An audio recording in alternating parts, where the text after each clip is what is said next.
Video like जरूर कर लीजिए और ऐसे वीडियो लगातार फ्री में पाने के लिए चैनल को तुरंत सब्सक्राइब कर लीजिए और बेल आइकन को जरूर टैप कर लीजिए ताकि आगे भी सारे वीडियो आपको मिलते रहे। यूट्यूब में फॉलो करते हैं तो प्लीज ये वाला फ्री टेलीग्राम चैनल जरूर ज्वाइन कर लीजिएगा। सारे नोटिफिकेशन सारे अपडेट यहीं पे आते हैं, ध्यान रखिए। नमस्कार दोस्तों, स्वागत है आप सभी का R by study for civil services पर। तो दोस्तों चलिए हम लोग देखने जा रहे हैं अपने प्राचीन भारत के इतिहास के 10 सवाल जो कि आने वाली आपकी यूपी पीसीएस की परीक्षा, एमपी पीसीएस, उत्तराखंड पीसीएस, इसके साथ ही आपका आर का री एग्ज़ाम है, इलाहाबाद हाईकोर्ट की वैकेंसी आने वाली है, बीईओ की वैकेंसी आने वाली है, इन सभी के लिए बहुत ही ज़्यादा इंपॉर्टेंट है। तो चलिए हमारा पहला सवाल है, निम्नलिखित कथनों पर विचार करना है और बताना है कि कौन सा कथन सही नहीं है। सबसे पहला कथन है कि उत्तर वैदिक काल में व्यापार वस्तु विनिमय पद्धति पर आधारित था। ठीक। दूसरा, सूत्रकालीन सभ्यता की जानकारी हमें सूत्र साहित्य से प्राप्त होती है। फिर है, आहत सिक्कों पर अग्नि गाय के निशान बने थे। ठीक। और याज्ञवल्क्य की 2 पत्नियां मैत्रेयी और कात्यायनी थीं। तो आपको बताना है कि इसमें कौन सा नहीं सही है। तो इसमें देखिए तीसरा स्टेटमेंट जो है वो नहीं सही है, उसके बारे में आगे देखेंगे। इसके अलावा उत्तर वैदिक काल में व्यापार वस्तु विनिमय पद्धति पर, सूत्रकालीन सभ्यता की जानकारी सूत्र साहित्य से, और याज्ञवल्क्य ऋषि की 2 पत्नियां थीं मैत्रेयी और कात्यायनी। अगर बात करें आहत सिक्कों के बारे में, तो आहत सिक्कों पर देखिए सूर्य, चंद्र, पीपल आदि के निशान बने थे जो कि मुख्यतः चांदी और तांबा के भी बने होते थे। ठीक है, मतलब आहत सिक्के जो है मुख्यतः चांदी और तांबा के, जिन पर सूर्य, चंद्र और पीपल इत्यादि के निशान बने हुए थे। अब अगले सवाल की तरफ बढ़ते हैं। अगला सवाल दिया गया आपको, सूची 1 का सूची 2 से मिलान करना है। हमारे जीवन में जो 4 आश्रम होते हैं, ब्रह्मचर्य आश्रम, गृहस्थाश्रम, वानप्रस्थाश्रम और संन्यास, उनके आयु से आपको मिलान करना है। ठीक है, तो सबसे पहले क्या है, ब्रह्मचर्य आश्रम। ब्रह्मचर्य आश्रम देखिए 25 वर्ष तक होता है। ठीक है, आप जब से पैदा हुए तब से लेकर के 25 वर्ष तक। फिर ब्रह्मचर्य के बाद क्या शुरू होता है, गृहस्थाश्रम, 25 से लेकर के 50 वर्ष तक। इसमें आपका शादी विवाह ये सारी चीज़ें गृहस्थाश्रम में होती हैं। ठीक है, गृहस्थाश्रम के बाद आता है वानप्रस्थाश्रम जो कि 50 से लेकर 75 वर्ष तक। उसके बाद आ जाता है संन्यास, 75 से लेकर के 100 वर्ष तक। तो ये आयु है और एग्ज़ाम में ऐसे सवाल पूछे गए हैं। बिल्कुल इजी लगते हैं, लेकिन हाँ एक बार पढ़ लीजिएगा, कन्फ्यूज़न हो जाती है एग्ज़ाम में। फिर देखिए सूची 1 को सूची 2 से मिलान करना है। ऋषि ऋण, पितृ ऋण और देव ऋण के बारे में। ठीक है, तो इसमें सबसे पहले क्या है, ऋषि ऋण। ऋषि ऋण में क्या है, ये होता है वैदिक ग्रंथों का अध्ययन। फिर पितृ ऋण, ये होता है पुत्र की प्राप्ति, और देव ऋण है यज्ञ करवाना। ठीक है, तो ऐसे भी आप समझ सकते हैं, देखिए नाम से भी समझ सकते हैं। अगर आपको ऋण के बारे में नहीं पता होगा, पितृ क्या होगा, ये पुत्र की प्राप्ति से, पितृ मतलब पिता, पुत्र की प्राप्ति होगी तो फिर पिता। देव ऋण क्या है, यज्ञ इत्यादि भगवान से संबंधित चीज़ें। और ऋषि मुनि क्या, ये वैदिक ग्रंथों का अध्ययन हो गया। तो इस तरीके से याद कर लीजिएगा। आगे बढ़ते हैं। आगे विभिन्न प्रकार के विवाह के बारे में पूछा गया है और मिलान करना है आपको सूची 1 का सूची 2 से। ब्रह्म विवाह, दैव विवाह, आर्य विवाह और प्रजापत्य विवाह। ठीक है, सबसे पहले ब्रह्म विवाह। ब्रह्म विवाह क्या होता है, इस प्रकार के विवाह में पिता वर को घर बुलाकर कन्या सौंपता था। तो इस तरीके का विवाह ब्रह्म विवाह हो गया। ठीक है, दैव विवाह।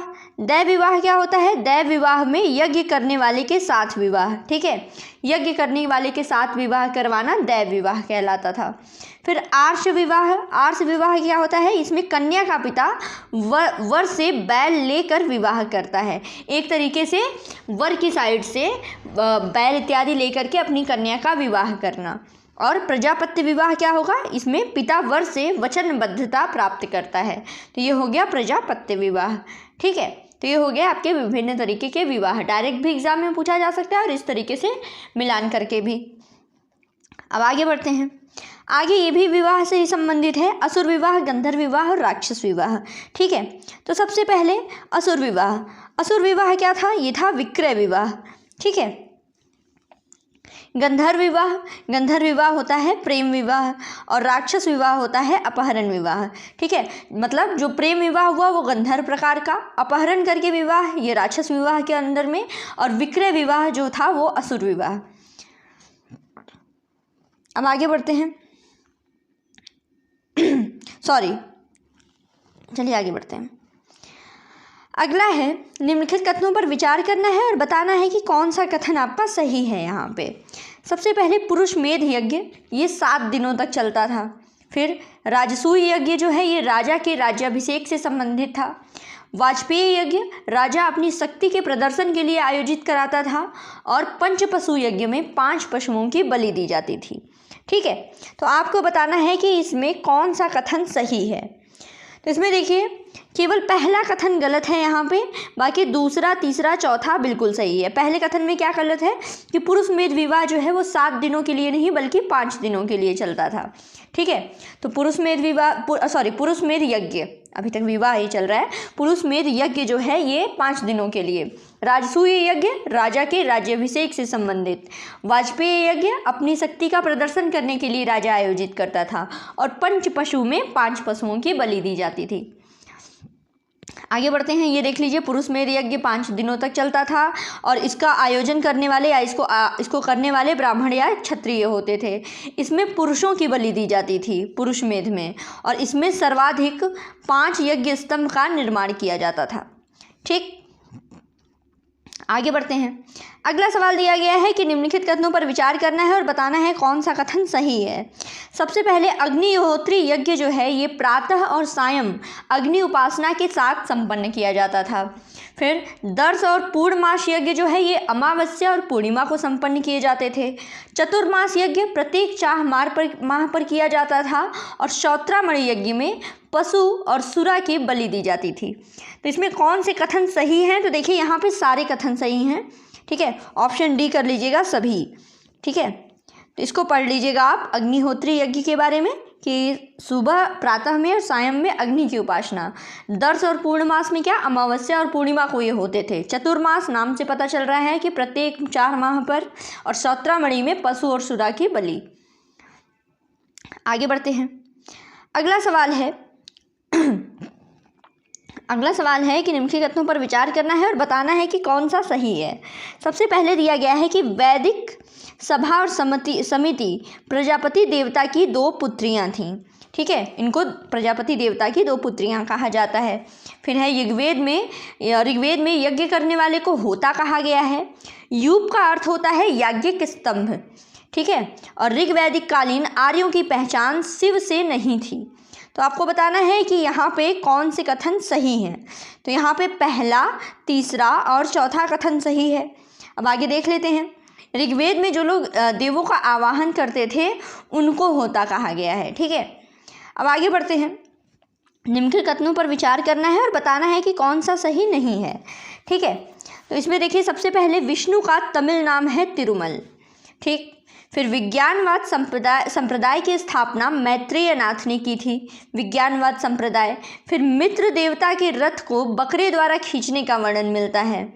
और आरंभिक वैदिक साहित्य में सर्वाधिक सिंधु नदी का वर्णन है। तो आपको बताना है कि गलत कौन सा है। इसमें गलत है स्टेटमेंट तीसरा वाला। अब कैसे? इसमें मित्र देवता नहीं बल्कि पूषण देवता के रथ को बकरे द्वारा खींचने का वर्णन मिला हुआ है। इसके अलावा विष्णु का तमिल नाम हो गया तिरुमल। और विज्ञानवाद संप्रदाय की स्थापना मैत्रेय नाथ, इंपॉर्टेंट है, डायरेक्ट भी पूछा जा सकता है। ठीक है, और आरंभिक वैदिक साहित्य में सबसे ज़्यादा सिंधु नदी का वर्णन है। और आज का हमारा आखिरी सवाल रहेगा, निम्नलिखित कथनों पर विचार करना है और बताना है आपको कि कौन सा कथन सही है। सबसे पहले दिया गया कि पांड्य राज्य का उल्लेख सर्वप्रथम मेगास्थनीज ने किया। ठीक है, फिर है पांड्य राज्य मोतियों के लिए प्रसिद्ध था। फिर पांड्य राज्य का शासन एक स्त्री के हाथ में था। फिर 8वीं सदी में तोल्काप्पियम के भाष्य की भूमिका में तीनों संगमों का वर्णन मिलता है। तो कौन सा कथन सही है? पहला, दूसरा, तीसरा कथन एकदम सही है। चौथा कथन गलत है भाई। कैसे? 8वीं